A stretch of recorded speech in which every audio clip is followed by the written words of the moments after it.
And welcome into the fourth annual edition of TrackTown Live here at historic Hayward Field. Jordan Kent alongside the voice of Hayward Field, Paul Swangard.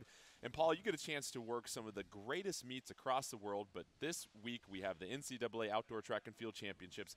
Your thoughts on this meet? Well, it's great to have it back here. Fortunately, we haven't aged in 4 years since they first started coming back here. But, this is always a great week. The buzz is very visible in this city once you start the work week, and folks are behind us out there practicing, getting ready for making a little bit more Hayward Field magic along the way. And this is great now that it's kind of the home of the NCAA Championships, and the crowd that comes from all over the country here really embraces it. Yeah, we'll get a chance to sit down with several of the athletes and coaches. But before we get started with the competitors and those that train them, let's welcome in two gentlemen that are responsible for bringing the meet here. Vin Lanana, Associate Athletic Director and Championship Director, and then Sam Seams, Director of the United States Track and Field Cross Country Coaches Association, or USTF-CCC-A, if you want to have it roll off the tongue like that. And Sam, let's get started with you. You've had a chance to see all the action that's taken place this season, cross country, track and field. It culminates with this outdoor meet here. Your thoughts on the meet, especially this year and the group of athletes we have? Well, it sounds like I say this or have a discussion about it every year, but I really think this has the makings of possibly the best NCAA championship ever, both on the men's and women's side. The performances throughout the year have been outstanding, and in the preliminary rounds week before last, it was just incredible, not only the quality, but the depth of the quality of the performances. So I think we're ready to see something spectacular once again. And what are your thoughts on the fact that we've had a couple years now in a row of this meet being at Hayward Field? Is there any value into the familiarity of a particular venue hosting the championship meet, and then also the exposure that we're going to have nationally on television this year? I think one thing that the NCAA has done a good job of doing is bringing a lot of consistency to the championship. How you qualify to get here. It's got some build-up so people can follow it. The fact that we're in a venue that is supportive with great crowds and great backing for the student athletes. A big part of the championships is not just seeing who's the best, but providing the student athletes with a great championship experience. I think that's been elevated tremendously. 3 years ago, this will be the third edition, we went to a format of a men's and women's day, and it really added a storyline to the meet that you could start on Friday and follow it to the end of Friday, and there was a start and a conclusion. And I really think that has added to the value of the television package that we offer, and that's definitely proven in that every year we've gotten more and more time on ESPN, more and more exposure, and we're in prime time on the East Coast, and that's the best you can have in television. So I think all that together has boosted the atmosphere, provided exciting competition for everybody, and sets a platform for us to grow going forward. And Vin, when you hear Sam talk about that 4 years from when you became that enthusiastic sort of Pied Piper of your vision of what you wanted to bring to the NCAA championships, it seems like it has come to fruition. You got to be excited where we are 4 years in.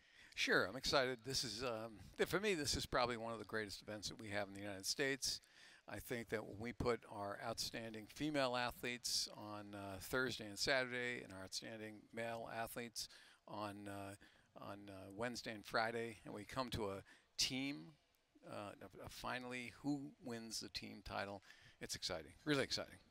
Let's talk about what you do as the host organization. A lot of people behind the scenes that put this together, but Sam talks about consistency. You have a team here in place now that can each and every year sort of prepare for things and not to have to learn everything year by year all over again.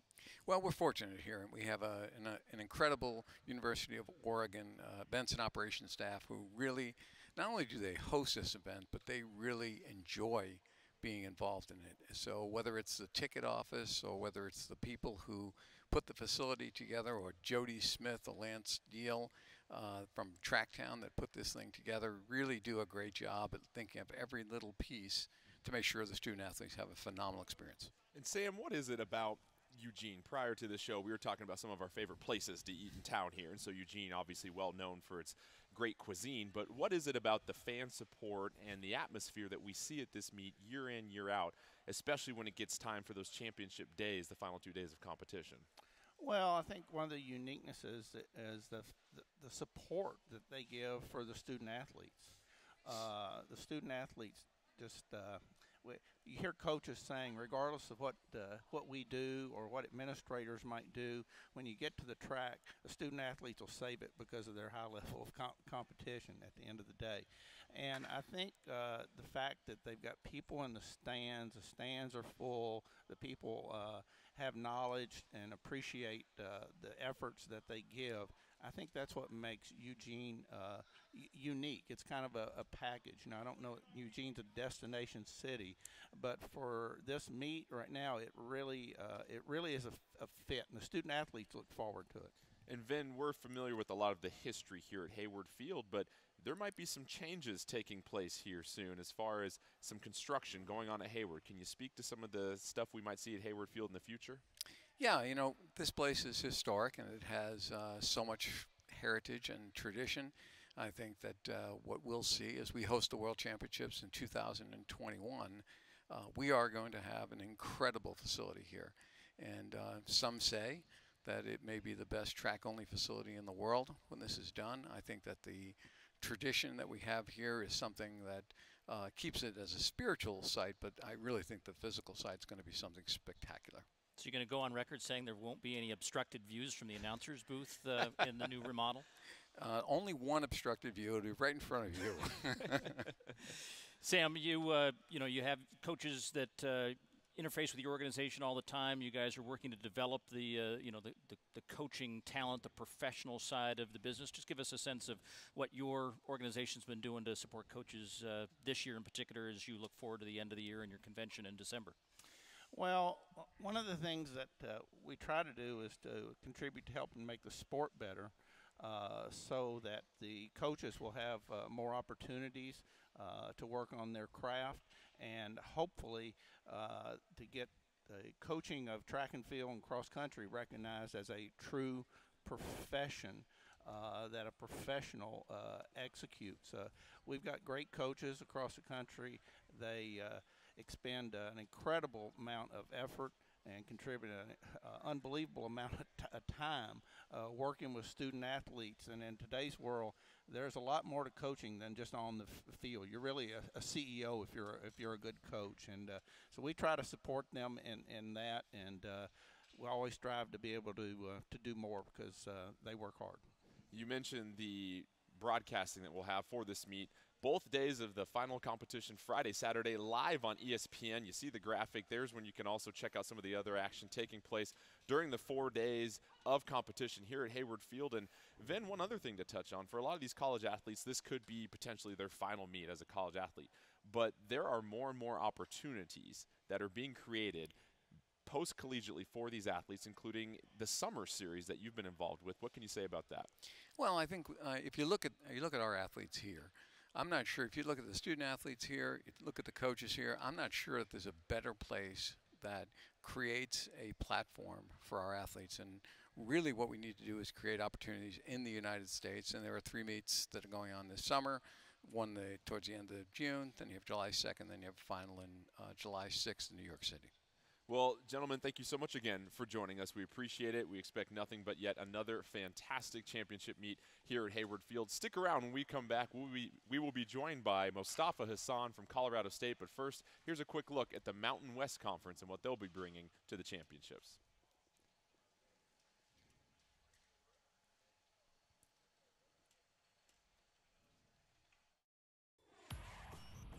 After the 4th and final day of competition, the Air Force men and San Diego State women have claimed the team titles at the 2017 Mountain West Outdoor Track and Field Championships. For Air Force, it's the Falcons' 2nd straight outdoor title. Both programs take home the championship hardware for the 4th time in program history. Yeah, it was just amazing what they did. I mean, they exceeded any expectations we could have had. Falcons head coach Ralph Lindemann was named the men's coach of the year after the team put up 218.5 points and 5 event victories. Air Force won the meet by a 53-point margin. Ashley Henderson was named the performer of the meet on the women's side after defending her titles in both the 100 and 200 meter dashes and guiding the Aztecs to a Mountain West all-time record-setting performance in the 4x100 relay. Aztecs head coach Sheila Burrell was voted the women's coach of the year by her peers after the team win. San Diego State collected a total of 159.5 points and took home 7 event titles to help SDSU earn its first championship since 2014.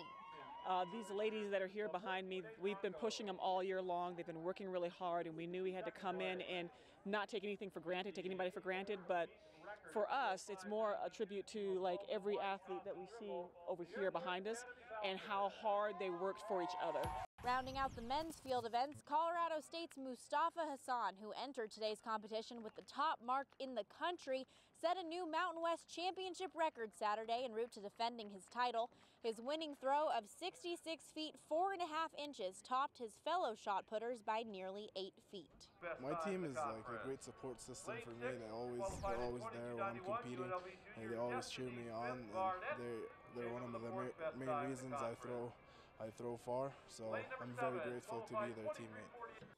To watch the full team award ceremonies, additional interviews, and every race from throughout the championship, log on to themw.com and watch archived versions of the 2017 championships. From Logan, Utah, I'm Stormy Bonantoni with the Mountain West Network. And welcome back to TrackTown Live. We are now joined by Mustafa Hassan from Colorado State and his coach, Brian Bedard. And Mustafa, you just saw yourself on film right there. I want to know from your opinion, how do you rate your technique on that shot put attempt that we just saw? Actually, that throw, I didn't have really good technique, like split on the finish, so I didn't get a good push on the ball on that throw. Well, you have a couple of opportunities here at the championship meet to clean that up, I'm sure. Well, you're currently ranked #1 in the nation in the shot put, but an interesting story. Your brother flew in from Egypt to watch you win the title in College Station. Yeah. What was that like to share that moment with him? It was a really special moment for him to come out and watch me compete, because whenever I see him in the stands, like I get really pumped and excited to throw far and win the competition. So I'm very grateful to see him come fly all the way from Egypt to watch me compete. And Brian, what's it been like to have Mustafa be a part of the program, be a part of the team, and especially seeing what he's done this season as well? Well, when he came in, he was very respectful, soft-spoken, like pretty shy. We've essentially created a monster. I'm very sarcastic and all in fun, of course, but we got him used to some American sarcasm, and he's turned loose on me and presents some challenges to me every day. But no, he's been fantastic. And one thing you worry about potentially a foreign athlete coming in is they may not really understand the whole team concept, and he's got a very supportive team behind him, and he in turn is really supportive to his teammates, which makes it a really fun situation. And Brian, you know, we talked about in the last segment about this probably being the best annual track and field showcase in the United States outside of those years where we have an Olympic trials. And part of that is because so many of the international athletes are part of the NCAA infrastructure and use this almost as their Olympic development program. You buy into this, that this really is a showcase not only for the best that the U.S. has to offer, but some of the talent from around the world we might see in bigger stages like London and perhaps Tokyo. Absolutely, and you see those athletes compete at World Championships and Olympic Games, and so you know it is a good situation for them, but it also helps push the American athletes. I mean, it's an international stage, and Hayward Field does a fantastic job. The fan support, I mean, when he competed here last year, he was in 3rd place for most of the competition, then dropped to 5th place and kind of got the Hayward crowd behind him on his last throw, and they really support him. I think it really helped him achieve a better throw and move back into 3rd place, and I know he's comfortable competing here and looks forward to it. Yeah, do you have a sense of that history coming to this venue? You know, we had Prefontaine Classic about a week and a half ago. Most 70-foot throws in the world have happened on this stage. Stepping into that ring and getting the crowd behind you must have been a pretty special feeling. Yeah, it's like a great honor to compete here, because I know all the great shot putters through here before, like Ryan Krauser just threw, Olympic champion just threw like last week. I hear Mustafa Hassan is thrown here. Yeah. Yeah, yeah, it's really special just like be able to throw here after seeing all those guys compete here in the past. And talk about just the experience of being an international athlete coming to the United States. What was the biggest culture shock? What is the thing that's most American that you kind of embraced to add to this soft-spoken mentality you have? It was a little tough at first just to get used to the different environment, because I never like lived outside my country alone before. So once I adjusted, like it feels normal now. He cried almost every day.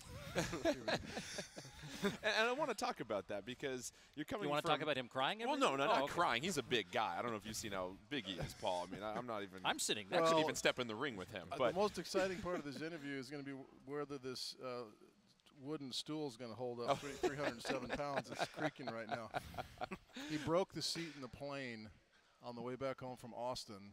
The guy breaks the back on the plane, delays the plane for an hour and a half, the whole plane. And so that was so he does break chairs. Well, that's what you get for being so big and strong and walking around like that. But I want to know the transition from Cairo, Egypt to Fort Collins, Colorado. Snow. Tell me about your first experience with that, and what was it like for you to live in such a drastic environment, temperature-wise, essentially? Yeah, back home, like the coldest day in winter, it's like 60 or 50 degrees. So like seeing snow for the first time, it was really exciting. A little scary because I slipped everywhere, but it was really fun to see the snow for the first time. And I don't mind the cold weather, actually. It's like better for training than the hot.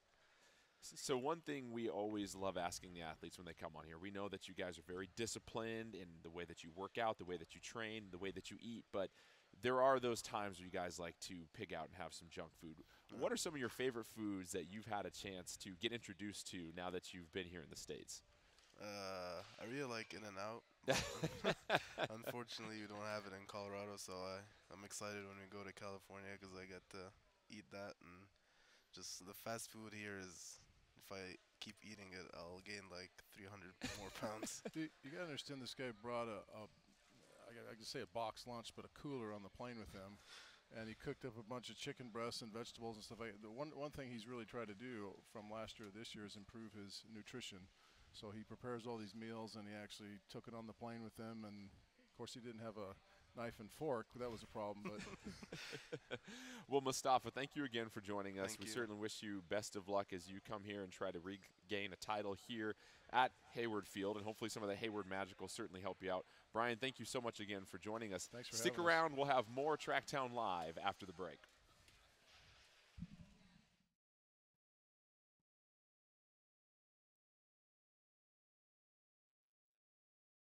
My points were just a part of the bigger plan, man. This was a huge team effort by everybody, man. We came out here and we worked our butts off to win this thing, and I feel like all of our hard work has paid off, and we're ready to go to outdoors and win another title.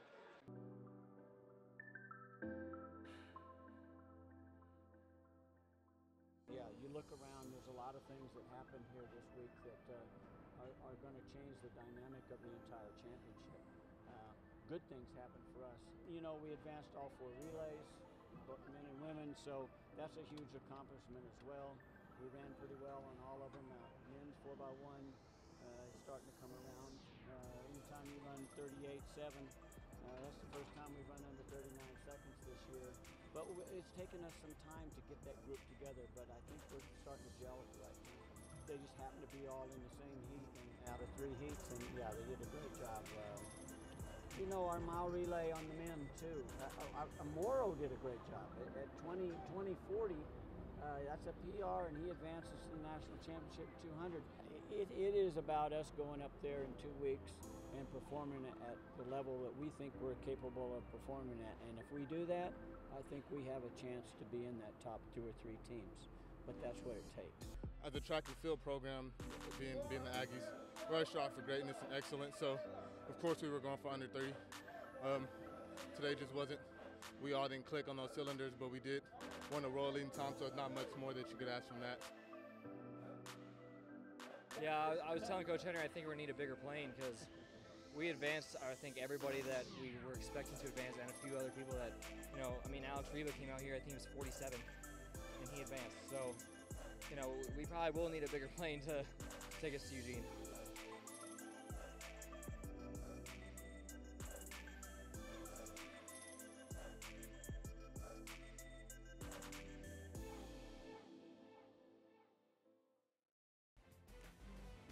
Welcome back into TrackTown Live. We are now joined by a couple of Aggies. Their head coach, Pat Henry from Texas A&M, entering his 13th year, and then their javelin thrower extraordinaire, John, and we practice this, Kiyadis. Yeah, that's good. Close enough, right? Yeah, well, John, welcome onto the program.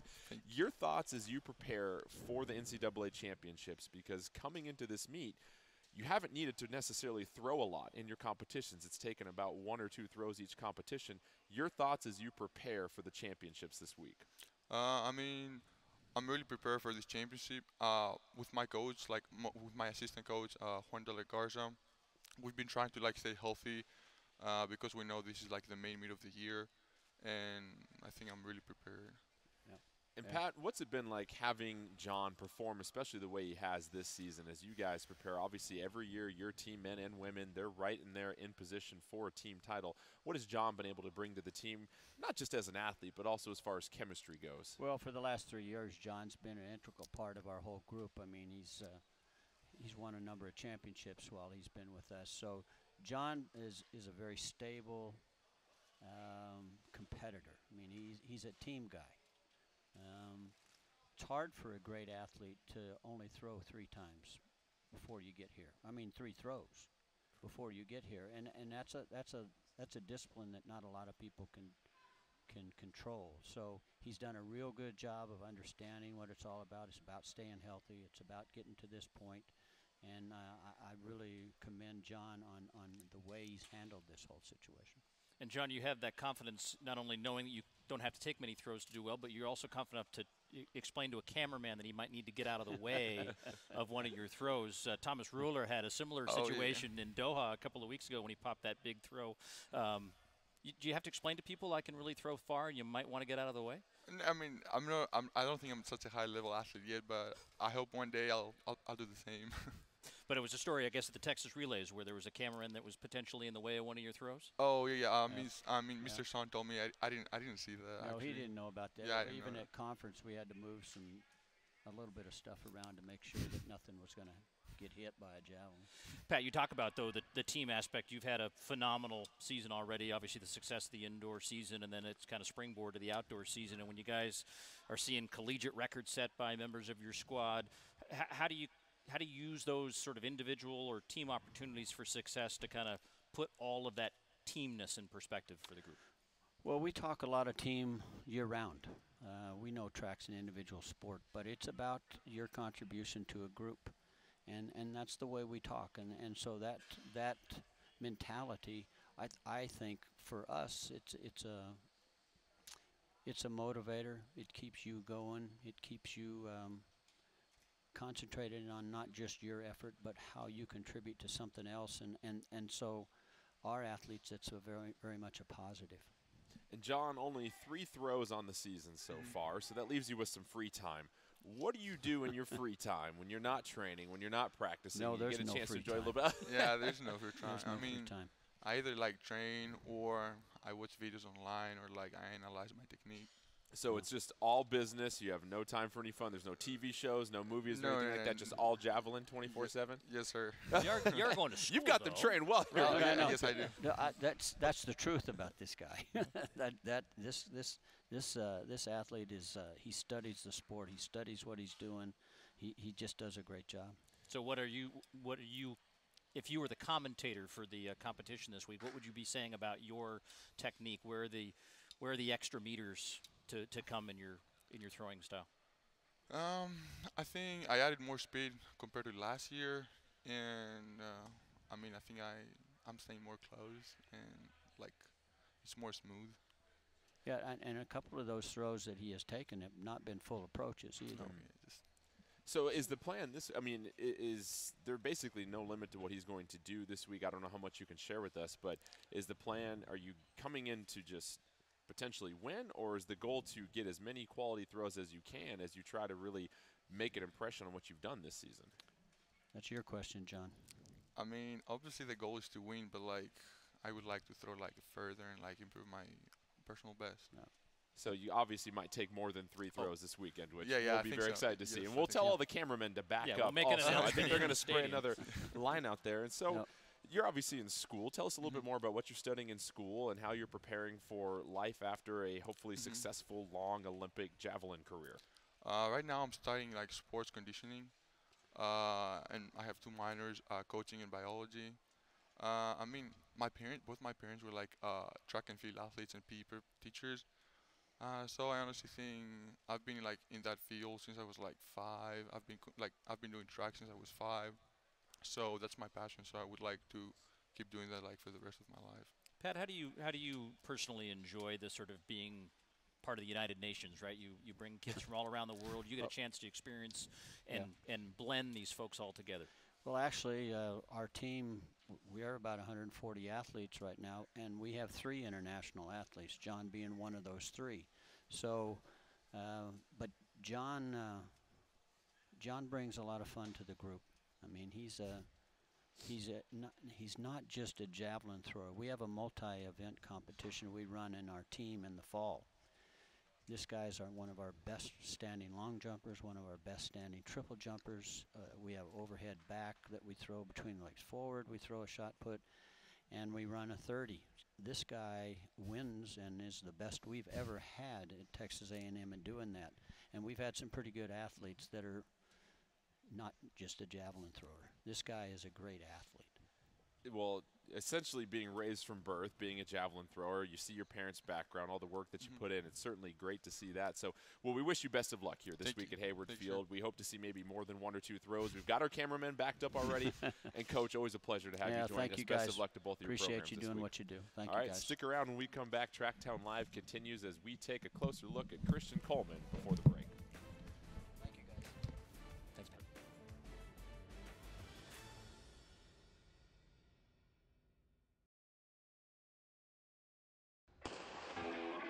Good start for Coleman in the orange.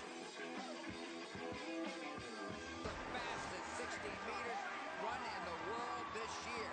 No trophy, no flowers, no flashbulbs, no line. He's haunted by something he cannot define.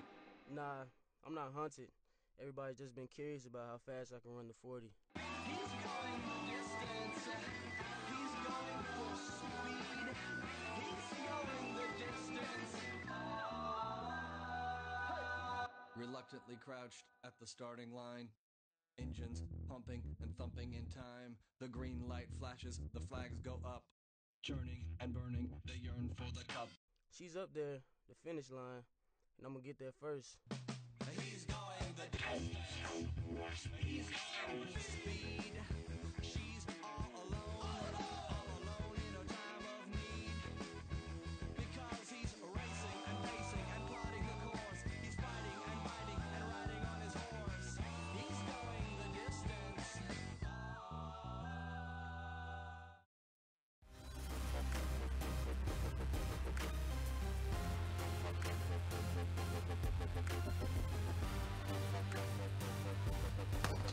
Coleman with a great reaction to the gun. You could see the grit on his face and the power and the majesty of the drive that was put on by Coleman.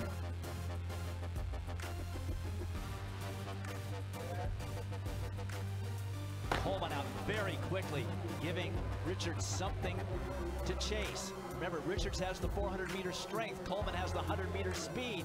Who's going to win it? Coleman looks almost unstoppable. But it's going to be Christian Coleman. He pulls off the double.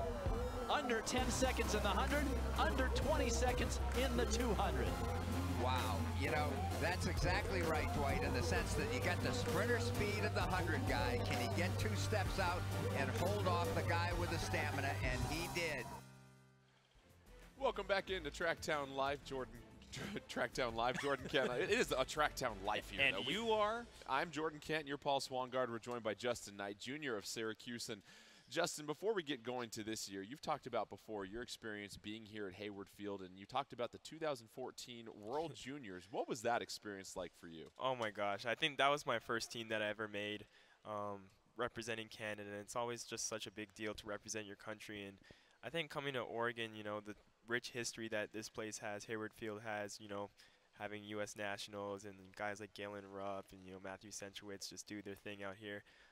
It's just really special to just be on the same track and get that experience. And I feel like when I went to World Juniors, I kind of got the experience before I came to the NCAA, so I kind of got all that like starstruck feeling out of my way. But it's really exciting. And you said that a lot of friendships made in that, and we're actually, you know, when I go through and do all my research for the athletes that we'll introduce here, there's so many now that are kind of now in that phase of their career where they're here going to be competing like you on a collegiate stage. Tell us about some of the folks you've stayed in touch with. Oh man, like I mentioned one of them. His name is Joshua Cheptegei. He was in the Olympics last year. I think it was in the 5K or maybe it was the 10, but he's really good. And you know, Yomif Kajelcha came second to Mo at the pre-classic. That was really amazing to see him do. And even guys here like Morgan McDonald, who runs for Wisconsin, like, he's a really good friend of mine. I talk to him every now and then, and it's just amazing like the friendships he made it and how you like stay in touch with those people.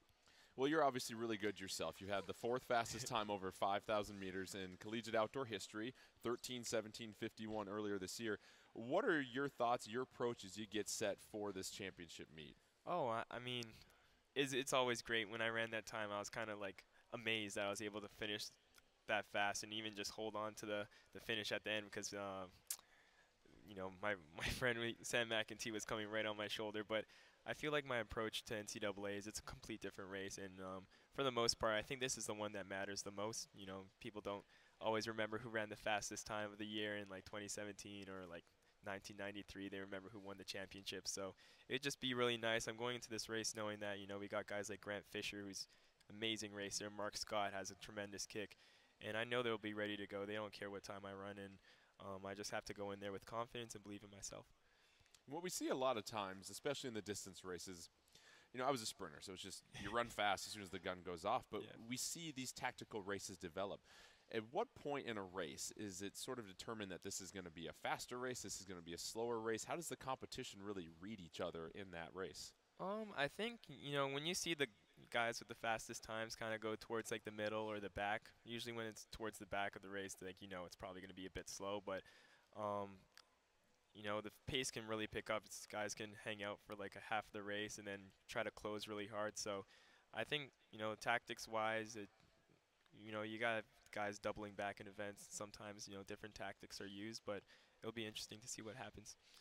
And you look at maybe what a distance runner does to prepare themselves before a race, and everyone's got different rituals and whatnot, but we heard you're big into music, and you're a fan of Drake, the rapper, obviously. Yep. And tell us about how you got introduced to Drake, and have you ever met him in person at all? Man. I wish. I mean, hopefully once I make one of these world teams or Olympic teams, someone will mention to him that, you know, through the grapevine, and I'll meet him one day. But I was a big fan of his music. Just when you see someone, I'm from Toronto, when you see someone that made it in your city and actually comes out with good music, you can't help but to listen to their tracks and everything. But like, I feel like he has music for everything. If you're sad, if you want to get super hyped up and stuff. So I just really enjoy his music. So let me ask you something. In the middle of a race, then let's say you're getting to that midway point, you're getting ready to make a move. Yeah. Is Drake playing in your mind? Are there like words of encouragement that Drake is giving you at that moment, or what's going on? It really depends how comfortable I am. Like, if I'm hurting a lot, then I think I'm really focusing on just trying to stay alive in the race. But I will say, like at World Juniors, I think it was the Oregon band that was playing here, and they were playing an instrumental version of Drake's. I think the song was called Trophies, and it was like bum bum bum bum bum bum. And I recognized that when I was coming towards the final laps, and it really pumped me up. So I guess it does happen sometimes. How many seconds of that race do you give Drake credit for? I give him like maybe at least 29 seconds. Oh, wow. The last 200. He'll take that, you know. He will definitely take that. He will definitely take that. And so you were runner-up at the 3,000 meters indoors. How does that experience translate to this when you get to these big championship meets, and it is all about what place you finish in as opposed to the time necessarily? Oh, yeah. I mean, it's great. And, you know, unfortunately Edward Cheswick's not here right now, but when you finish second to a guy like that with all his accomplishments and the PRs that he's run, he's run everything really fast from the mile all the way up to the 10K. And when you can finish second as closely as I did to him in the 3K, it's just a huge confidence booster. I know what I'm capable of in the 5K, and from when I came here as a freshman, I didn't come in here saying that I'm going to wait till it's going to be my turn every year that I came to compete at NCAAs. I said, man, I want to win. I'm not going to settle for anything less. And, I haven't won yet, but you just kind of have to go in with that attitude, not be satisfied with just being number 2 or anything higher than that, and just always strive to be number 1. We've had a lot of the coaches talk about, this being now sort of a familiar place for the championships. It's an every year thing. And as an athlete, you were mentioning before we came on that staying in the same hotel, there's a routine now. So Yeah. you've kind of bought into this is a pretty good model to have it in the same place every year. Yeah, I mean, I think it's tremendous for track and field. Hayward has a tremendous history, and I think, all the fans kind of generally, they live close to this area. It's a big historic area, and I think, it just means a lot. A lot of the kids growing up here, they come here as a freshman and they say, man, I want to run at Hayward Field. That's where, U.S. Nationals is. It would be so cool to be in that environment. I think it's really good for, young athletes like me when we come into the NCAA just to set a goal like that for yourself. So question, as a distance runner, is that whole carbo load thing still a big part of your guys' preparation? And if so, what do you go with for your pre-race meal the night before? Oh, definitely. I go with pasta and chicken parmesan is what I always get. Okay. Usually it's at the Olive Garden. I don't know. Some places don't have those, so I figure it out. But, yeah, I'm always a chicken parm type of guy. So all we need is Drake to come out with a song called Chicken Parm, and then you'll be good to go the night before the race. Oh, Well, yeah. Justin, thank you so much again for joining us. Best of luck this week. Thanks for having me, guys. All right, stick around. Plenty more TrackTown Live, but don't forget coverage live of the NCAA Outdoor Track and Field Championships Friday and Saturday on ESPN. Don't forget you can catch other championship action on ESPN as well, too. When we come back, we'll have a chance to sit down with a distance runner from Gonzaga with an interesting story. But first, here's a look at the Pac-12 men and what they'll bring to the championship meet.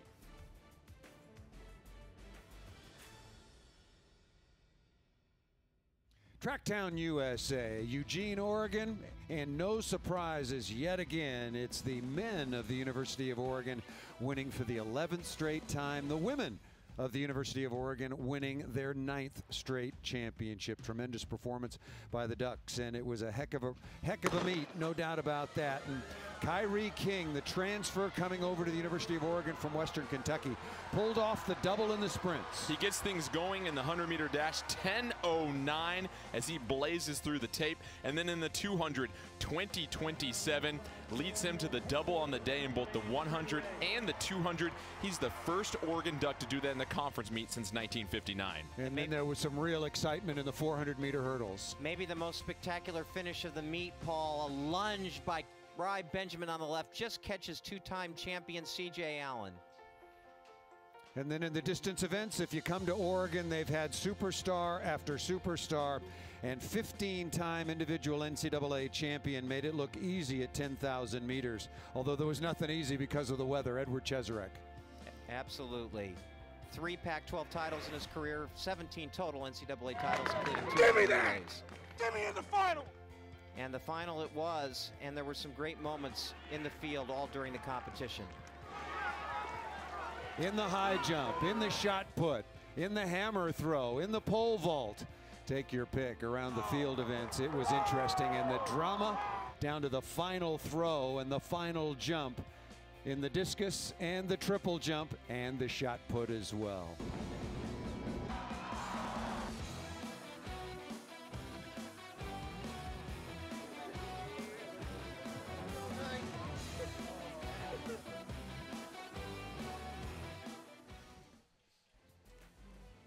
And don't forget, live coverage of the NCAA Outdoor Track and Field Championships can be seen on ESPN on Friday and Saturday. ESPN3, ESPN2, and ESPNU will be your home of qualifying action as well, too, on Wednesday and Thursday. At this time, we'd like to welcome to the stage Troy Fraley from Gonzaga. Yes, the Bulldogs do more than just field great basketball teams, and his coach, Pat Tyson. And Troy, before we get started with what you're going to be doing here this week, there was an interesting story as we were doing our research. You have to do some training, and you're in a cold weather climate. You had to run some repeat 800s, but unfortunately, snow all over the track. Yeah. So like any distance runner, you grabbed a shovel, and you shoveled out lane 1. How long did that take you, though, to get a little bit of a track going in lane 1? It took 4 hours, two-hour sessions. So. And did you split that up in splits at all, or did you have like a watch going every 10 meters? No, it was actually 2 different days. So I went there and like it started getting dark at like 4:30, and I had to get my workout in. So I had to come back and finish it the next morning. Well, you obviously see the hard work has been paying off for you this season. And Gonzaga, they don't really have a rich history of track and field success, but here you are representing the school. What would it mean for you to be the first individual champion in Gonzaga's history if you get an opportunity to do that this week? Oh, you know, that'd be huge. We haven't ever had a male athlete at the NCAA championships before, and just promoting our team. And like you said, we haven't had much of a history of track and field, and so any chance we can get to further that and you know, gain some momentum is just huge for our program. So. And Pat, you know, if you follow the prep side of things in the sport, Spokane's been a hotbed for particularly distance running for a long time to meet high school kids and all the folks out on the eastern side of Washington. So this, to me, is a natural evolution of things. How do you feel like, why did it take so long to be in this position now where we can have somebody like Troy step in the line with a legitimate shot to take a crown? I think it's, you know, I was hired as the very first full-time coach, and, you know, with no track on campus and very limited scholarships and resources, it's just a work of art. It takes, it's not a year project or a 3-year project or a 4-year project. It's more like I'm on year 9, and all of a sudden we're reaping the benefits of this journey with all these athletes that came in to help build it, and we're starting to really show. And Troy is you know, he's just opening the doors hopefully for the rest of our Zags back in Spokane. And Pat and Troy, you guys share a common bond with the name of obviously Steve Prefontaine. Pat, you were his roommate in college here. Troy, you really looked up to Steve, and let's talk about what it was about Pre that stood out to you, that really inspired you, especially at a young age, to become the runner you are now.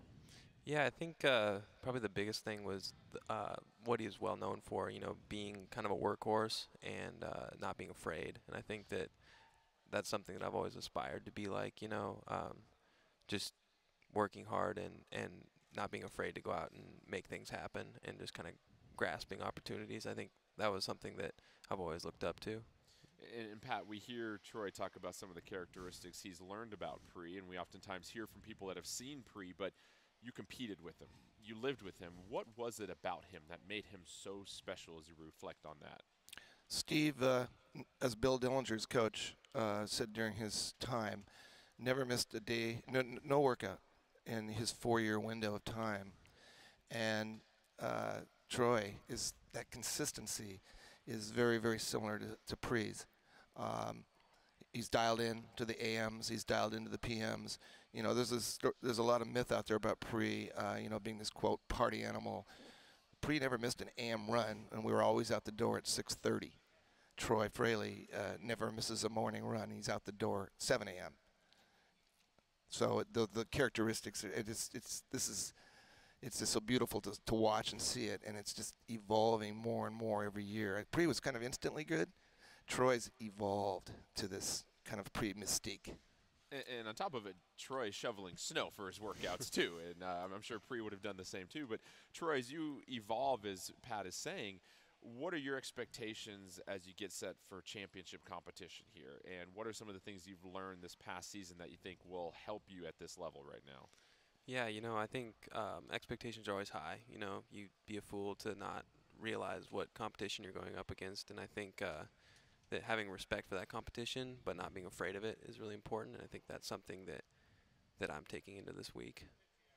So would success for you be having the crowd on the east side of the grandstand start chanting "Troy boy" in the last few laps? What's the moment that you sort of picture in your mind as everything comes together? I mean, visualization is always a key part of any athlete's regimen. How do you see yourself playing out on the track here at Hayward? You know, I think the biggest thing for me is just to have a good showing and represent my school, my family, and my coach and all my teammates well. So whatever that means, that's what I want to do. Well, I want to go back to this nickname, Troy Boy. Who gave you that? When did that start? And it seems like it stuck pretty well. Yeah, you know, I think that's probably my mom or my dad that gave me that. I don't know when exactly it stuck, but I mean, it just makes sense. It's like an easy one to go to, I guess. There aren't that many other things that rhyme with my name, so. Well, we certainly like that. And Pat, when you talk about a program as you're trying to build one here at Gonzaga, and we know some teams here bring a lot of teammates. They get that support of having their other teammates here. What's it like, though, when you don't necessarily have that army of teammates behind you and you're a little bit more isolated, as you should say, as you're coming here with your approach to win a title? What are some of the things you have to focus on in that situation? Well, to be honest with you, we have, when I hear just a boatload or a car loads of people coming down from Spokane and coming from Seattle, Portland, we have a nation that is going to be in Hayward Field. But we were in Austin a few days ago, and Troy, we didn't have a great support group there, but he had his mom and dad, he had a couple coaches, and all these social networking, there's plenty of people that are giving him advice or giving him support through emails, texts, and everything else. So he's and here we are in the Northwest, so it's a little easier for all these folks to be here to support him. Absolutely. Well, Troy, Pat, thank you so much again for joining us. Best of luck this week of competition. All right, stick around. Plenty more TrackTown Live when we come back after the break. Here comes Marcus Chambers, no doubt about it. Patience, measured, Morgan to the outside.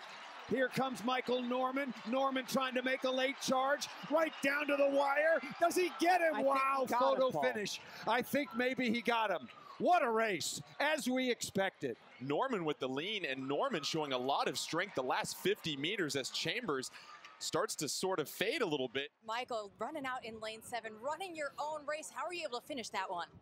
Well, you know, I just stick to what my coach said, and it's just to run our zones and focus on our own race strategy. You know, coming down with 150 left, heard him yelling on this curve saying homework, homework. So, you know, that cued me to, you know, stay patient and finish strong. We saw you at the USC-UCLA duel just a couple of weeks ago debut and outdoors. How are you able to come on so strong here at Champs? You know, with the whole mindset after a disappointing indoor season, you know, I just want to be able to prove myself and perform well and represent USC how it should be. So, you know, there's a little bit of motivation.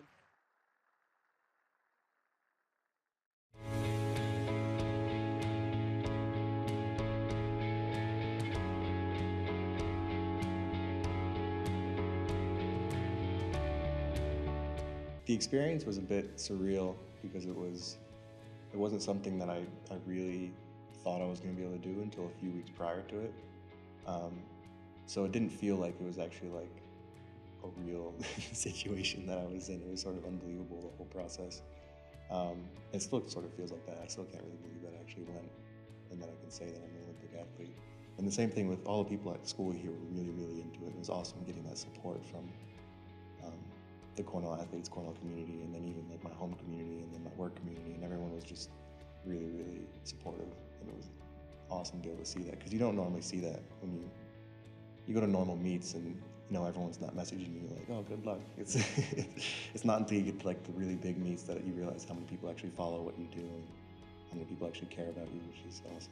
So being a Cornell athlete at the Olympics while I'm still at school is, you know, I'm pretty proud of that, just because there's a lot more that goes with being not just a Cornell athlete there, but an Ivy League athlete there, because of everything that goes along with the academics and everything involved with how intense school is, on top of all the sports that you have to, all the dedication to the sport that you have to have.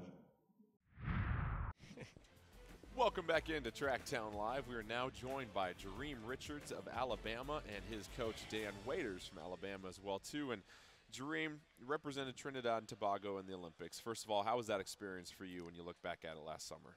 Honestly, representing Trinidad and Tobago is always a pleasure, and just going into the Olympics, I think every athlete looks to go to the Olympic Games because it's one of the biggest events in track and field. So just being there and being surrounded by some of the world's best athletes was just an honor to be there, and it made me hungry to get more, because when I went there, I was an alternate. So it made me hungry and wanted to just perform better and become a better athlete. You mentioned being hungry as an athlete at the Olympics, and the Olympic Village is clearly one of the highlights for the athletes. doing our research, we found a little story that some people like McDonald's French fries. Fair. I think it's safe to say that you love them. Is it true that you took 15 boxes of McDonald's French fries when you were in Rio? Yeah, sadly it was true.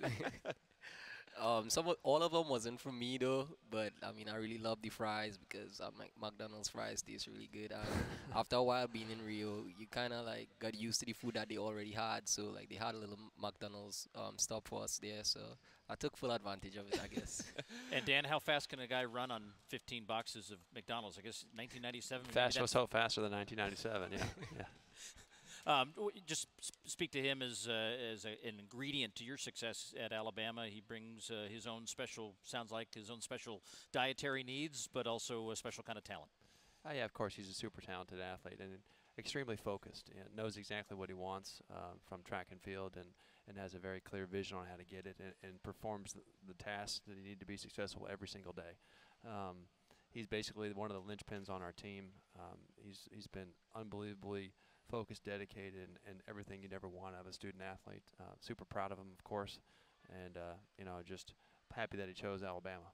And as a coach, you're also looking at the student athlete, the experience of them developing as young people, and to have international athletes on your squad. How does that benefit the learning environment for these kids, and how does it benefit you as a coach? Well, first of all, track and field is the most amazing sport.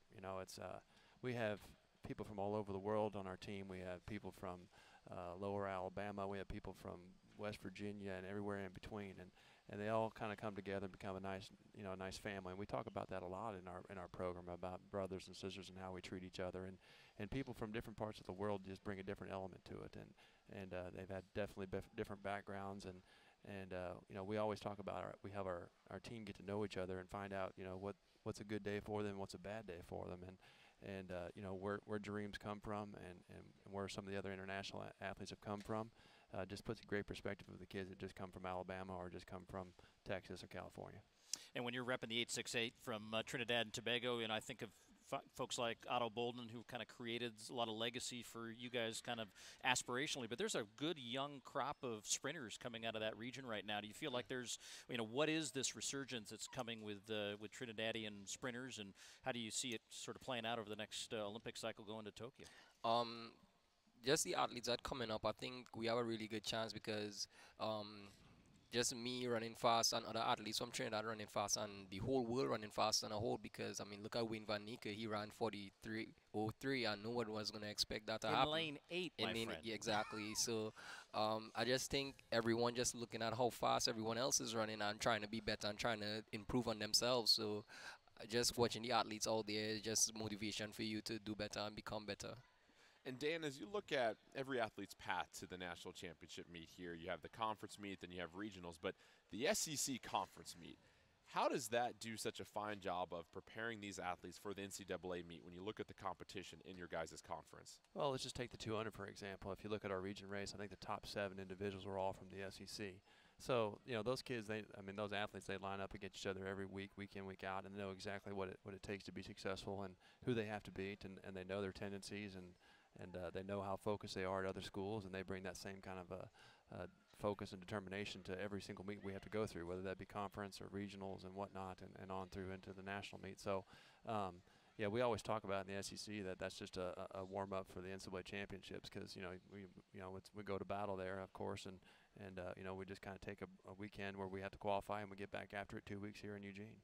And Dream, you're in school right now, obviously. Have you put any thought to what you're going to be wanting to do someday when you get done with your track and field career? Any aspirations from He's going to own a McDonald's seen? franchise. Well, of course. Besides owning McDonald's, but any thought to what you want to do someday? Honestly, I really love track and field, and after I'm done with my career in track and field, I would love to become a college coach, because I like to be around athletes. I think I have the right mindset to motivate people to do better, to become better in track and field. So hopefully I'll be able to become a coach when I'm done with track and field. Now, what's your coaching style going to be like? Is it going to be more friendly, or is this more of those ones when they've got to line up for that last interval, you're not going to cut them any extra slack or anything? I think I could be friendly, but at the same time, it depends on how serious the athlete is. So you could be lenient with them depending on how serious they are.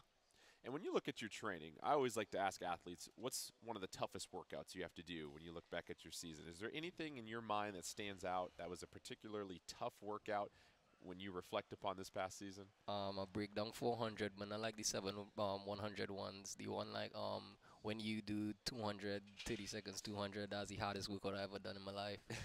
And how do you feel after that typically? Do you even have enough energy to hop in the car and go to McDonald's? I know we keep bringing that up, but I figure after that you got to reward yourself. McDonald's is not a regular meal. It's just the meal that I had to eat in Brazil. So what is your mindset as you obviously have raced in Rio, big meet before? What's your approach as you get set for the championship races here? Basically, I'm just trying to stay relaxed and execute the race the way I want it to and the way I think that it should go out. But basically, just try to stay relaxed because I think that's all it's going to come down to. And obviously the SEC conference meet has prepared you well. So we're excited to see you compete. Congratulations on a wonderful year. We won't make any more McDonald's references, we promise. Your secret is safe with us. Coach, thank you again. Stick around. When we come back, we'll have more TrackTown Live after the break.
Welcome back into TrackTown Live. Jordan Kent alongside Paul Swangard as we get set for the 2017 NCAA Outdoor Track and Field Championships. At this time, we are joined by Chris Nielsen and Derek Miles of South Dakota. Chris, the athlete, Derek, the coach, though he is still an athlete, trust me when I say that. And Chris, I want to get your thoughts on what got you into the pole vault, because a lot of vaulters, they're terrific athletes, but at what point did you realize, hey, I'm a pretty good athlete, I'm going to go launch myself 18 plus feet into the air over this bar? Well, first of all, thanks for having us, guys. I really appreciate it. Absolutely. Actually, it was kind of a secondary sport because I played soccer for 13 years, from 4 to 17 years old, and I needed something to do in the off season to prepare for soccer the next season. So I started doing track, and coincidentally, my English teacher in 8th grade was also the pole vault coach for the high school. So I was like, yeah, I'll go with someone familiar, and then just kind of took off. And then sometime around my junior year, I started going to a private coach named Rick Addig, based in Merriam, Kansas, and everything kind of took off from there. And Derek, he talks about his progression. At what point did you see something special in the young man, and when did he first give you that wow moment that this is someone incredible right here?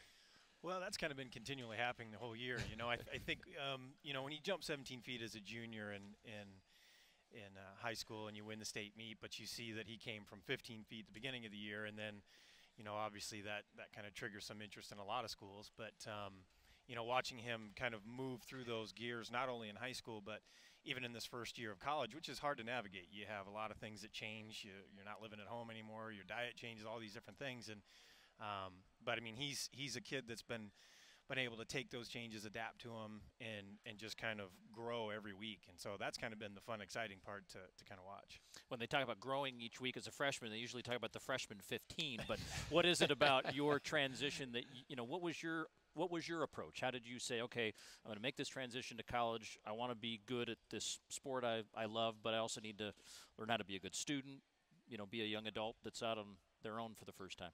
Well, you know, you kind of said it right there, the freshman 15. I had never weightlifted in my life before college. So I came in and got on his whole weightlifting program and his speed program, and I literally gained 15 pounds from muscle. And that's the good kind of 15. Right.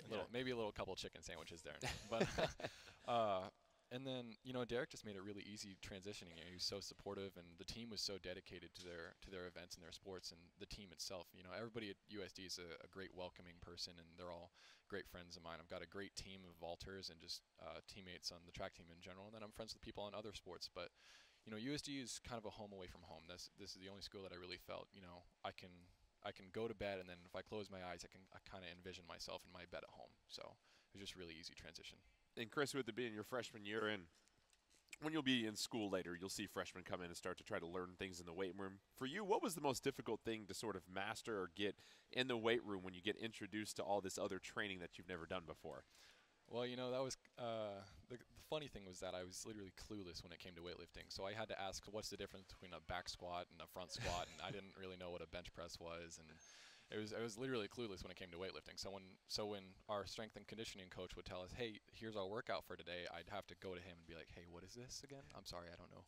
So once I started actually getting some education on it, things became a little easier, but it started out as like a complete blank. And Derek, we see the strength improvement obviously for Chris, but what else are you guys focusing in on as far as his development? Because obviously it's his first year. He's done a phenomenal job so far this season, but you would look at all this talent in a young athlete, and there's probably more room to improve. Where are you focusing your efforts on with Chris?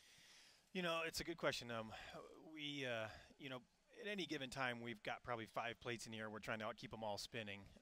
But you know, as we move through, he is physically he's a pretty impressive athlete at his age. But there are still things fundamentally that we want to work on, from just basic core work to be able to hold certain positions in the jump. And then, you know, additional strength in your large muscle groups that will help you run faster and be more powerful, those types of things. So really we tackle it from a whole body perspective, where I want to make him super balanced. I want to make him stable. I want to make his core tight. So all these things can kind of support the power that he's going to put into the pole. And that's kind of in the future, we're trying to keep him away from injury, but develop things and continue to make technical improvements. I think will make a big difference in the long run.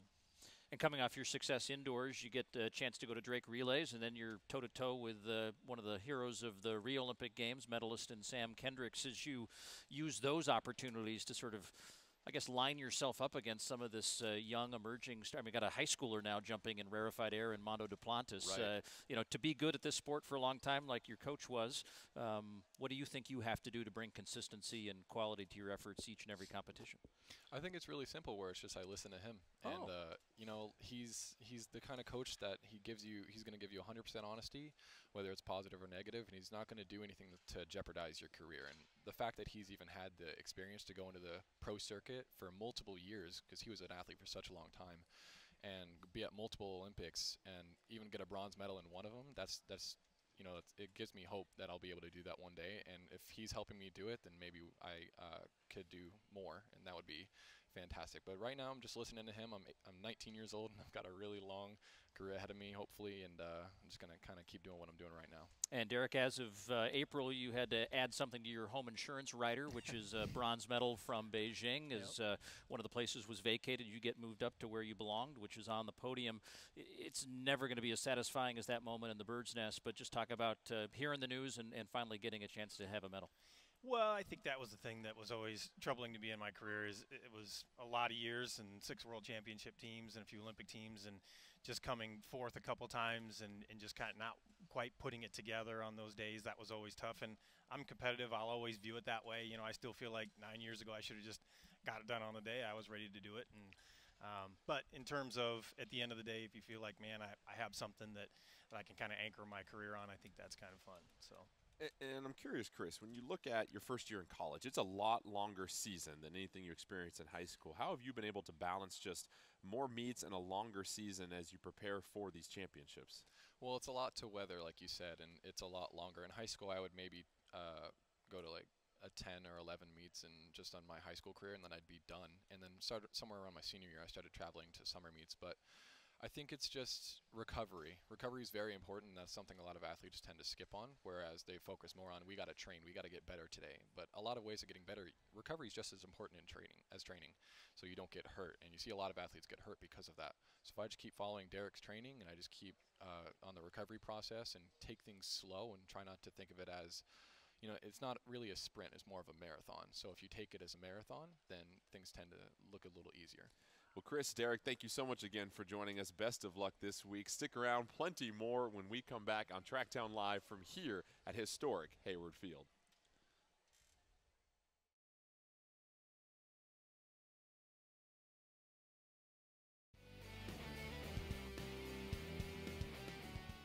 And we knew that you know, Virginia coming in was going to be the team to beat, and you know, they got out to a big start. Going into the last day, we just had a big mountain to climb, and I just told the guys that just keep fighting, and you know, whatever happens in the end, that's what happens. And you know, things kind of fell our way, but we did what we were supposed to do, and came down the relay. And like you said, it's exciting when it comes down the relay like that. Hokies! Hokies! Hokies! Hokies!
Welcome back to TrackTown Live. We are now joined by a father-son combination from the University of Houston. Please welcome Cameron Burrell and his father, Leroy Burrell, excuse me. And oftentimes you get a father-son combination. The question is always, what's it like to compete for your dad? But I want to ask Dad for a second.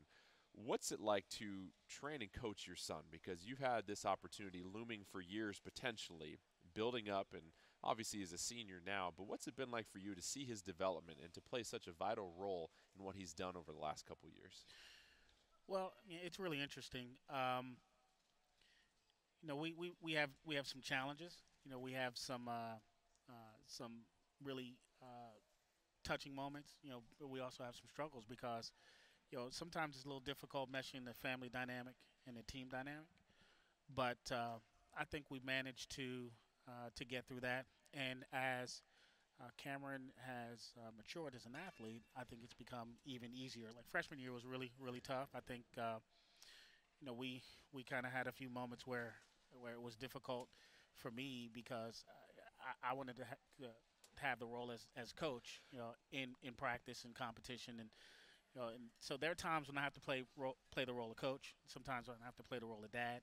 And, you know, it's definitely interesting. And how do you tiptoe that line? Because in track and field, the relationship with the coach, it's so much more, I guess, personal sometimes because you spend so much time together, so much time on the road. There's fewer X's and O's than what you see in typical sports. How did you balance the role between father and coach? Was it just trial and error through the years with him? Well, actually, I probably spend more time in the role as father, and I leave the coach part to Carl. So, and it makes it a lot easier for me. And I think it's a lot better for Cameron, and really that was by design. That's kind of the plan that I had in mind coming in, and thus far it's worked well. And Cameron, we're going to mute his earphones so he can't hear you talking now. So let's be real here. How was it? It was awesome. I honestly wouldn't want to be coached by anybody else. They really took me under their wing, taught me everything I know now, and now I'm flourishing. Yeah, and what a great program you have there. I mean, we've joked all along that we have the great, the coaching staff you dream of but you've been around these people, kind of growing up in the Burrell household. So, what is it like to now have this sort of environment where you can really see how good you can get as an athlete based on the fact that you got all these people, trying to help you and coach you along the way? Yeah, like I said, I wouldn't want to, do it anywhere else. I'm comfortable at home. Born and raised in Houston. Been watching the University of Houston track and field program all my life. And, it's just an honor to be a part of it. And, now I'm happy that I can do this at the highest level. And Cameron, I'm curious, at what age for you did you start to become aware of just all the incredible things that your father has accomplished? Because former world record holder, has a gold medal. At what age did that really start to sink in? Wow, my dad ain't that bad. At a very young age, I'll say. I've always known about my dad's accomplishments, and I understood the magnitude of them. So I'd say really, really young. Now, I think this is probably the most important question. At what age could you finally beat him in a race? I'm not sure. No, pretty young. Yeah. Because when I stopped, I was done. And so, obviously, Leroy, you've had experience at that highest level. What are the messages you're giving Cameron when you line up for these championship caliber events and you get into those races where there's one or two special ones every single season that you get set for? They're unlike anything else. What's the advice you give him? Well, it's the same I would give to any athlete. You got to focus on yourself. You have to prepare yourself as well as the best you can, both mentally and physically. And when you get down to the nuts and bolts of the competition, you got to focus on what's going on between your two lines in your lane. And Cameron has done I think an outstanding job of that through his collegiate career. He's come very, very close over the past couple NCAA meets, and I'm certainly hoping that this year he competes really well, and I think he has an excellent opportunity to do some really great things here this weekend. And you run 995, wind gauge, maybe the culprit there to not make that to wind legal. Maybe you had to have a conversation with the wind gauge operator and double check that. But, that's validation for all the things that you've worked up to. So you come in, this is a fast straightaway, as your dad knows, as Carl knows, everyone else knows. And based on what we're seeing other athletes, both in and outside of your conference doing, when you line up for this 100-meter final, probably one of the best sprint races we'll see all year. How do you mentally prepare for that possibility of just focusing on your lane and trying to run the fastest you can? Well, you prepare yourself all year. You train for the races, you train hard, and trust your coaching and trust the process and everything that they guide me through. And come race day is the easy part. And so with the 100 being such a short event, a lot of times sprinters have their rituals pre-race. Take me through your pre-race routine the day of. Is there anything special that stands out to you that you have to do in this order every single time? I'm probably unique in this category. There's nothing special or unique that I do on my race days. I wake up, eat breakfast, eat whatever's in the cabinet, go back to sleep, and I'll just go to the track when it's time. Like there's literally nothing special that I do. But obviously, when the race comes, though, take me through what you're focusing in on from your start to your transition to the finish. What are some of the things you're telling yourself in your mind as you get set for your race, and then when you're in your race? Well, usually I'll line up and I'll tell myself, just calm down, focus, and try not to let the nerves or pressure get to me. Take deep breaths, and as I get in the blocks, just relax, calm my mind, and like I said, continue to breathe and just allow, I guess, myself not to overthink these. Just take things one step at a time. And Leroy, everything about coaching is about helping to develop the young men and women you work with as a coach. This is a unique experience. So, you know, as you reflect on just sort of the coaching side of him, what are you most proud of the person that is leaving this program, not just the athlete? Well, first of all, he has another outdoor season, but the indoor season, of course, his indoor eligibility has expired, but he has another outdoor season. But what I think I'm most proud of as a coach is, you know, Cameron has had some adversity. I think we all athletes go through some adversity, and you know, through some of the difficult times. You know, he never quit, never wavered in his faith and dedication to the program and belief in what we were trying to do. You know, and I think there have been some moments where he didn't quite get the results that he wanted. But he might have gone into the cave a little bit, but he never stayed very long. And when it was time to get back to work, he hit it pretty hard. And that makes me proud, not only as a coach but as a parent, because you know, a lot of kids would quit. And when you lose a couple of NCAA championships by 100th of a second, I think that happened like 3 or 4 times.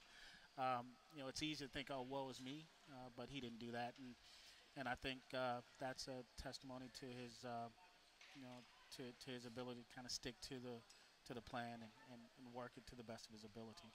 Well, Cameron, Leroy, thank you so much again for joining us. So glad you guys get to experience this special moment together, not only as athlete and coach, but father and son. Stick around. We'll have more TrackTown Live when we come back after the break.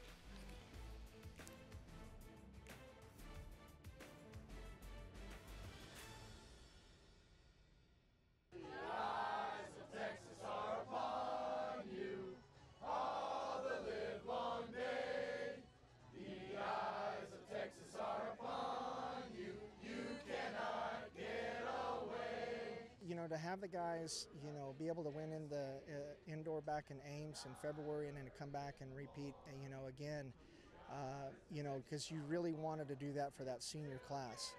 And we obviously were going to rely heavily, and they came through. That's why they're the senior veterans. And it was great to have a lot of our younger guys to see what it's going to take for years down the road.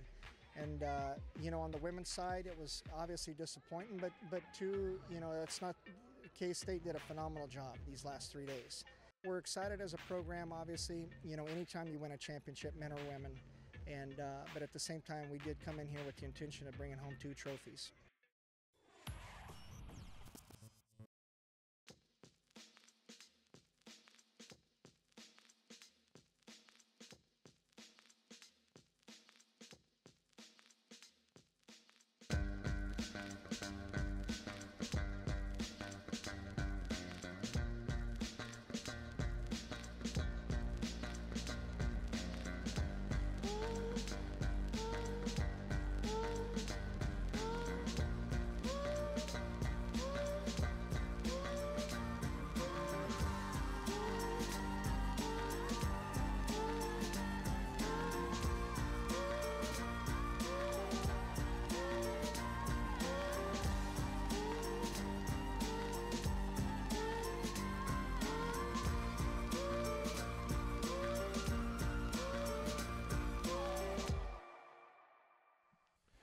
Welcome back to TrackTown Live. Don't forget live coverage of the 2017 NCAA Outdoor Track and Field Championships on ESPN. You can catch that live coverage Friday and Saturday. But don't forget qualifying action you can find on ESPN3, ESPN2, and ESPNU here at historic Hayward Field. Well, please welcome a couple of Texas Longhorns to our set, Byron Robinson and his coach Mario Satania. And Byron, 400-meter hurdles. What made you decide to choose one of the most difficult, grueling races on the track, and your thoughts as you've really just progressed and excelled in this event throughout your career? I don't even feel like I even decided to run it. It kind of chose me, to be honest. It was like just the event that, I don't know, fit the most well for me. Like the 400 was a little too fast for me. I'm not a 200 runner, not a 100 runner, not strong enough for the 8, so the 400 was just fit for me. And I'm always curious, when a 400-meter runner runs his first 400-meter hurdle race, if you can remember back to that, what was the biggest difference for you when you ran that first 400-meter hurdle after just doing the open 4? all these things in the way? To say the least. A little bit of traffic out there. No, it was just it was just a different race. The open four, you kind of like just running, just sprinting, right? But with the 4 hurdles, it's so much rhythm that go into it. You can't just go out. Like you gotta have a game plan, and I think that was the biggest difference for me compared to the open four. And Mario, he talks about a game plan. What is that game plan that you and the staff has instilled upon him when he approaches this race? Well, Byron makes our job easy. Obviously, the main thing is just getting him to the track and let him be Byron, because you know, he's the type that no matter what the day, you know you're going to get the very best out of him. And Coach Tanja Buford-Bailey's just done a phenomenal job. Obviously, that was her event collegiately and post-collegiately, so you know, they've worked extremely well together, and it's, you know, obviously not just helped him last year, but with continued success, and he'll continue this to represent the United States in years to come. And we always know that you're at the track because you have a little signature, which is a little bit of a yell when you come to get ready to run. Talk about when did that start? And your teammates always say that you're ready to go when they hear you scream. First, whoever told you that, I'm going to get them. But I don't know. It's just a vibe, you know. Like, when I'm out at the track, I'm kind of like this in my own little world. So, I mean, if I don't yell every day, but if I'm feeling it, I'm just let it go. And you were in the Olympics, like a lot of the athletes we've had up here. We don't want to gloss over that, by the way. That's an incredible accomplishment. Your takeaway from your experience there, what was maybe the biggest thing that you learned or something that you didn't expect to occur there? What did you take away from that experience? To be honest, like going on the plane over there from Houston to Rio, I didn't think I was going to miss the final by that much, you know. So just doing the little things. And you look at such a successful season last year, but to have an incident like that where you miss the final by that much, how does that help drive you as you get set for the next year as far as pushing you to accomplish more when you accomplished so much the year prior? Well, I mean, after that day, I don't need an alarm clock to get up, you know, every morning. I have a reason and a purpose, so I mean, it can either destroy you or it can be fuel for you, and I just chose the latter.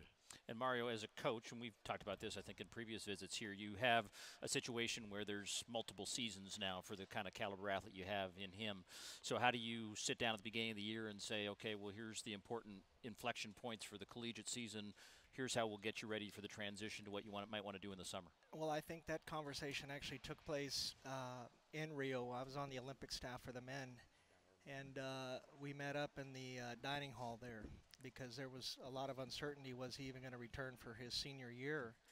And we obviously are blessed and fortunate that he chose to come back and represent the University of Texas. But I think the big thing was we knew that he was going to do some great things on the track, but I think that where Byron has had some of his greatest gains is that, you know, what he's now starting to understand more and more is just what he's going to do down the road even after track and field, and the difference that he's going to go out with within his community and just be a difference maker. I mean, it's, you know, I think his world has definitely, you know, broadened so much, and how he's just matured as an individual, and we're pleased with that. And so, you know, he has a passion to be the very best, there's no doubt. And, you know, like I said, people like Byron that come to your program and represent your school to the fullest. I mean, we're very fortunate, but at the same time, there's a lot bigger vision there and stuff. And I think that now he's starting to understand more and more about that.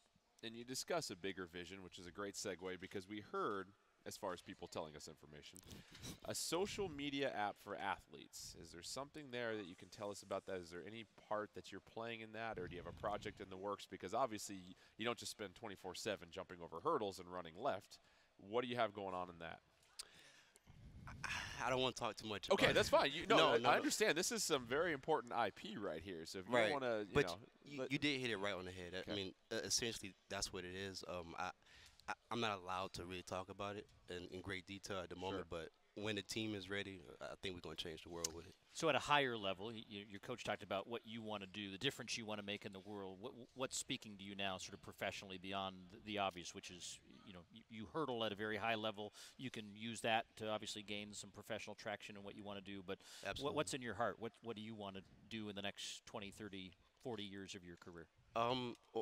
Outside of track, I kind of like want to be in the like board meetings to try to like strategize just to help the sport or like sports in general better. You know, just ease the process of from a person getting to an event and watching an event. I just want to make that whole process easier for everybody.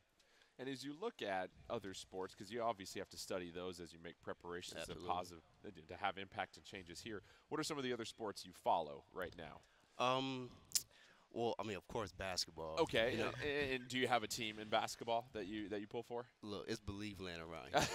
We're wondering when we're going to get our first one. Now, you guys are down 2-0 to the Warriors, but similar situation as last year. Right. What's going to happen in Game 3? It depends on what the Cavs want to do. I'm a LeBron fan at heart. Sure. I can only speak to what I think he's going to do. Okay. You know, Kyrie going to do his thing. We need the rest of the crew to show up, though. But I do believe as long as you got the best player in the world on your team, you always got a chance. So Tristan Thompson right now being out-rebounded by Steph Curry in this That's hurting series. me. What are some words of advice that you could give to Tristan Thompson if he is happening to tune into Facebook Live watching you right now? I don't think there's anything I can tell him. I'm just Byron, right? But he need to get on his job, though. And I think he will. I mean, he has a championship. He's not new to this. I still got hope. Yeah, it's not looking too good, but I still got hope. Well, listen, anything can happen, Right. like they showed us last year, Right, and right. maybe he just needs to find his rhythm like you do over those hurdles. So we certainly look forward to seeing what Cleveland can do, but more importantly, what you can do this week at the championship meet. So, gentlemen, thank you so much again for joining us, and make sure you stick around for the end of TrackTown Live because we will be revealing the Bowerman watch list live in this segment. So stick around. When we come back, we'll have more. We'll have one more athlete coach interview, then we'll get to that Bowerman watch list.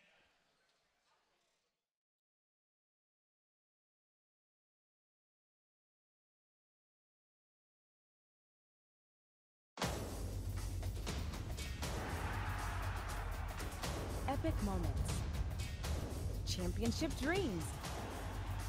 Share the experience with your family and friends. The 2017 NCAA Division I Men's and Women's Outdoor Track and Field Championships, June 7th through 10th at historic Hayward Field in Eugene, Oregon. Visit ncaa.com/trackandfield for your tickets today. He don't stop. Every time you come out, you see him, he got his phone in his hand trying to take a selfie. He's the selfie king of the team. Like, getting prepared for my modeling career. Oh, that's all he does. Every time we go to a restaurant, he's like, oh, I need to see the game. Lining up make sure he sits exactly where the TV is so he can just watch the game the whole time. We got a few, I just don't want to. Yeah. I beat him a couple times, but definitely we played cards. I beat him in the airport a few times. But who got the more wins? Who got more wins? Me and Poole a couple times, but he knows. I got more wins than Tonk. I'm the king of Tonk on the team. Can't nobody beat me. We can run it at practice. That's every day with him. Every day you're gonna laugh. Every day you're gonna smile, laugh, everything. He gonna make you laugh. That's just who he is. He a character. So I mean, it's just it's funny to be around, and just whenever he's around, you're gonna get a good laugh.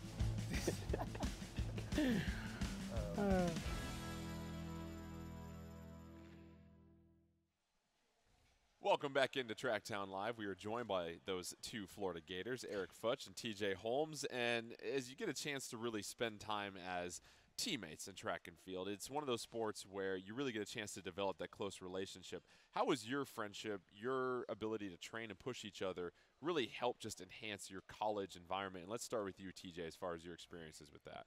I think Eric's a real great person. We get along well. Seeing him practice, we don't practice together over hurdles, but we go one after the other. And when I see him, he works hard. It pushes me to also work hard after I see him. So I think we're a good team. And Eric, your thoughts on TJ? He's 1 year younger than you in school. Do you feel like you have to always get the best of him because you've got someone younger that might be nipping at your heels, essentially? No, it's just we both come out every day at practice and give it 110% because we want it to be like it's a track meet. So we just both come out and just practice hard and just do whatever Coach Holloway asks us to do. And tell me about that relationship with Coach Holloway. What's that been like for you guys throughout your career? And is it one where you really look at some of the things he's done and how that's helped push you guys? He's a very special guy, and I'm just blessed to have him as my coach. And I made a transition, and I'm happy with it. And he's just been by my side ever since I made it. And if you look at the past, he had great people who did great things. Karan Clement, Tony McQuay, Christian Will. It's just the program has just had a lot of success, and I'm happy to be a part of it. And you're always here. It's amazing how many Florida Gators and how many Gator claps we get from the faithful here. You know, you guys have the championship in 2016. You've got depth. You've got numbers back here. This is a men's race that could come down to the very last event. So give us maybe just a little bit of insight behind the curtain of the discussions you all have had as individual athletes. All got to score points because of your individual pursuits, but focus on the team and maybe trying to take another crown home here in 2017. As me being the captain and older guy on the team, with so many younger guys on the team, I just tell them stay focused, no pressure. It's just do what you've been trained to do. You work hard in practice every day, and just come out and just show it. I mean, you only could give 110%, and if you give less than that, then I guess you ain't trying. So I just tell them stay focused, no pressure, and just do what you were born to do. God gave you a talent, so use it. And there's got to be confidence having gone through this experience before, and you know, the experience level, to his point, more experience we have, the easier it is to teach those rest of those guys, right? Oh, yeah, definitely. The team here, everyone knows that we know what we have to do. Everyone's been practicing hard. Since we're coming back this is my third time back here, so I know how it feels here. The crowd's great. So I think once we actually get back out there, we'll do what we need to do and potentially bring home another title, because I know we can do it. And Eric, you dealt with some injuries in the indoor season. Take us through the process of having to deal with that adversity, but then to really rally and make a strong push in this second half of the year to get to where you're at right now. We got this saying that we say trust in process, and I just been trusting it. I know Coach Holloway wouldn't put me through things that I can't handle, so I just listened to what he said, and then I traveled with the team, so that was helpful for me to just stay with them and just stay on their back and just be there as a leader and a captain for my team. And I just waited for my turn to come back and just try my best to stay healthy and get back to how I used to be. And Paul and I, we always get the chance to see the Florida Gators in competition. It just seems like there's so much chemistry. Usually from behind. Usually from behind. Well, yes, absolutely. There seems to be so much chemistry with the team. What are some of the things you guys do together off the track? Because I know it's not just training that you guys see each other. You spend some time together. We saw a little bit of that snippet before you guys hopped on. What do you guys like to do together? Everybody just have fun. We try not to be serious all the time, and just try and just take it a day at a time and just have fun, enjoy each other outside of the track world, and just be ourselves when we can. So is there a lot of competition as far as like card games or video games or anything like that? Yeah, we play cards. You're going to catch us playing cards anywhere we get a chance to. The bus, the airport, plane. I mean, we just learn how to have fun with each other and just learn each other and just like to be around each other. So, like I said, this team is great, and it's probably one of the best teams I've been on since I've been here at Florida. And everybody on this team is very special, and I think we got the right pieces to do what we got to do to bring home a title. Well, you mentioned the card games. Who is the card shark for the Florida Gators? Who's the one that really, kind of chomps everybody up in that card game? I'll just let him have it. It's kind of tough. There's a couple people on the team. We got Clayton. He's really good. He's a strategy guy, so he thinks that he can just try to do everything with strategy and try to win, but it don't work because I don't play that. So sure. We all have fun. It's just, like I said, this team is very special, and we just learn to have fun with each other whenever we can, because on the track we know that we all got to stay focused and put in full effort. And I'm struck by, the conversation always with great teams is, the notion of culture. Some programs have it, some can import it because in the professional ranks you can bring in a star player and that kind of changes the culture. But I guess on the inside, help us understand the notion of the Gator culture. What if you were to describe it in sort of one or two sentences, what is the system by which this mentality of being championship caliber athletes resonates with everyone, whether they're just coming into the program or at the senior level of the program? I think everyone just feeds off of the next person's energy. Like, they see how well that person's doing, so when they see their teammate doing that well, they're like, oh, I got to make sure I keep the Gators up to a high standard, and it also helps them perform well. And it seems almost like you also can't hide in this program. You're coming expecting to contribute to this success, and you just can't be, the last guy on the team is as important as the first guy on the team. Is that Coach fair? Holloway definitely isn't going for that.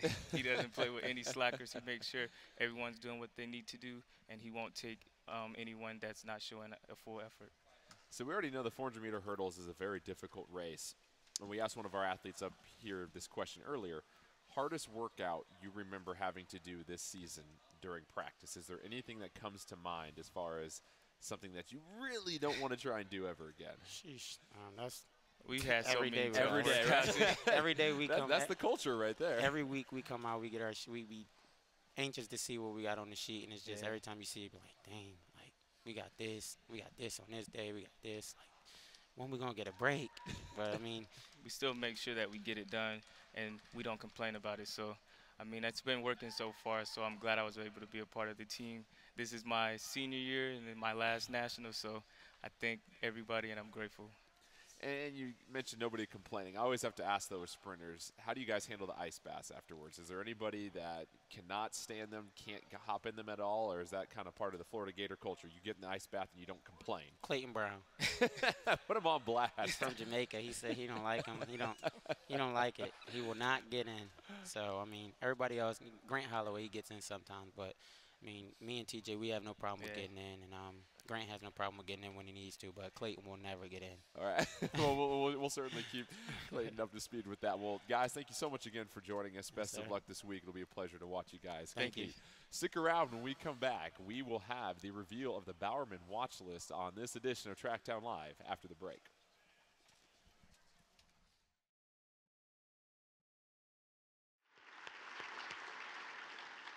And now, the 2016 Bowerman winner for the men, Jarian Lawson, University of Arkansas.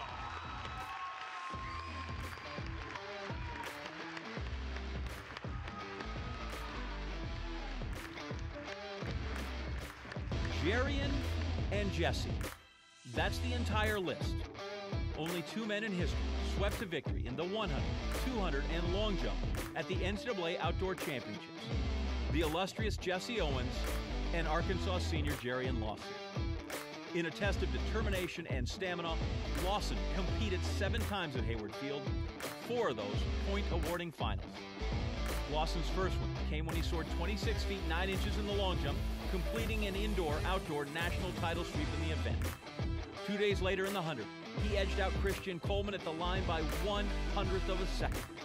And Lawson capped his historic triple 45 minutes after that with a decisive win in the 200, stretching his arms out wide in celebration as he crossed the finish line. Add in his leg with Arkansas's third-place 4x1 crew, and Lawson amassed 31.5 points in Eugene, crushing the previous modern-day NCAA championship scoring record of 28 3/4 points set by another Razorback great, Mike Conley, in 1985.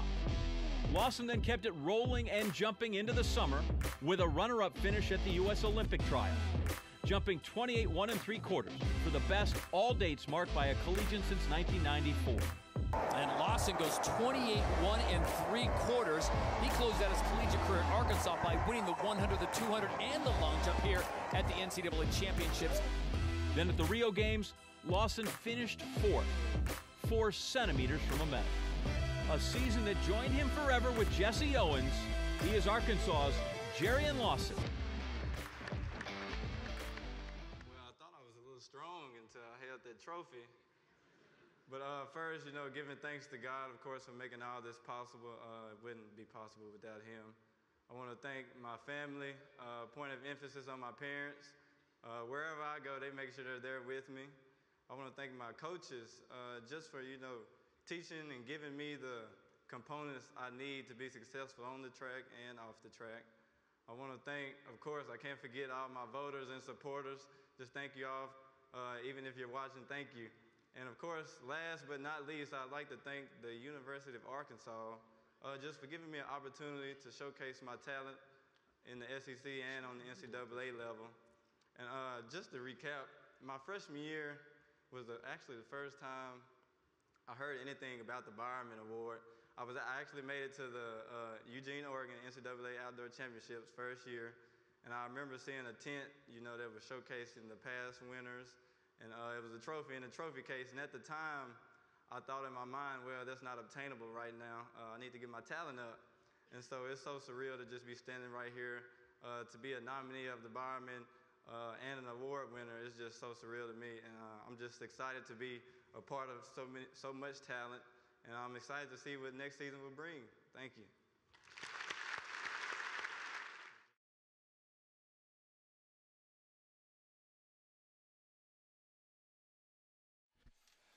Jarian Lawson of Arkansas, your winner of the Bowerman Trophy last year. And here is our watch list for this year's Bowerman Award. And gentlemen, we see the names here, and obviously every single event basically represented. And Edward Cheserick going to be one of the only athletes not running, currently having to end his collegiate career due to an injury. But before we get to talking about these specific names, we need to talk about one of the names of our guests on the panel here. Please welcome in Olympic legend Carl Lewis. And Carl, when you look at just what the Bowerman Award means and what it takes, what type of athlete does it take to really earn this award? Well, it's really an interesting award, and I think it's wonderful for the sport. Recognizing the people, having something they can build up to, I think it's great, and the expectation they have all season long, trying to prove themselves and show that they're the best track and field athlete in the country is tremendous. But what's good about it is that it really comes with not just performance, but also honors won, how you affect your team, and what legacy you'll leave. I think those are all very important issues. And Paul, last year we saw with Jarian Lawson an exceptional NCAA meet.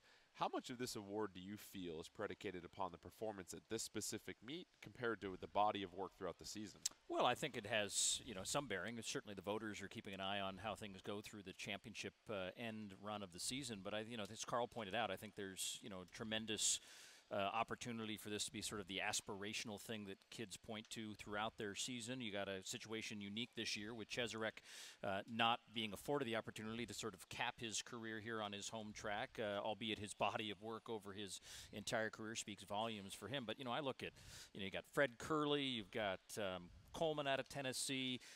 Carl, I think in terms of just on the men's side in particular, and we'll reveal the women's list tomorrow, darn good season we've had. And we're not even done yet. We come now into this final week with a lot of firepower on display, and maybe it will come down to somebody performing maybe even at a higher level to maybe be the difference to win that award. Well, I think it's great and unique in our sport that we do wait to the end of the season. A lot of other sports actually pick their number one person before the season ends, and we also often see in football, especially college football, the Heisman's done, and all of a sudden they may not have a great game in the bowl game. So I think it does come down to this, and of course we've had NCAA records, so some records are more difficult than others, and some have been challenged more than others. So it puts a few people in the spotlight. But the good thing is that it brings other events out, because oftentimes we focus on the specific events. For instance, like the decathlon. It was always the world's greatest athlete, and now everyone's claiming that in every sport. So it's great to put that back in the forefront. And, of course, the sprints are always going to be there, and you've got two sprinters that you mentioned representing all three sprints. We had the Burrells on the dais here earlier talking about their excitement for this year, just as you've gone through this season. What are you excited about for your own program, but just what are you also excited about for this meet in particular? Well, we're really excited. We've had a good season. We're missing Eli Hall. We're going to rest him for the national championships. But, Cameron is running tremendous. I'm really excited about the way he's doing it. Our relay team is back. We were second last year. So that's really the big thing. And then, of course, Amir is in the hurdles. So we're really looking forward to having a great meet here. And it's been a challenge because we've had injuries here and there balancing that. And this being only my third year, I'm still figuring this thing out. But I'm excited the fact that we have a shot to win a couple of championships here. We're definitely going to be in the game for it. And finally, I'd be remiss not to ask, as someone that's had such wonderful success at the highest level, what's the general message you give to all these athletes as they get set to prepare for, a lot of them, the biggest event, the biggest race of their life? What's that message you give them as they prepare to compete? Well, really, the biggest thing is that why are you here? You're here, number one, because you want to show yourself the championship thing that you've done, all the training, the preparation you've done, and how you want to go out at your last meet. When you start back in August or September, like we did, you start planning for this meet. This is the biggest season of the year, and even for us, we actually go longer because we're doing the university games as well. So you think about this one meet, and now you're here. I always tell the guys, look, you don't going to go in here and say, excuse me, I want to win, because you can't control that. You can't control what place you get. I don't care how good you are, but you can control your performance. So I always try to have people come out of this meet saying, I ran the perfect race for me that day, and I ran a race that I can be proud of. So that's really it is. So let's watch the people that run races they can be proud of, and then I think they're the most successful no matter what place they come in. Well, Carl, thank you so much again for joining us. Certainly best of luck to your program as we get set to watch all the championship action. And speaking of watching championship action, you can catch live coverage of Friday and Saturday's championship races on ESPN. You can also check out ESPN3, ESPN2, and ESPNU for qualifying action as well, too, of this 2017 NCAA Outdoor Track and Field Championships. That'll do it for this edition of TrackTown Live, but tune in tomorrow. We'll catch up with the women that'll be competing at these NCAA championships and have more on the female Bowerman watch list. Thanks again. We'll see you tomorrow.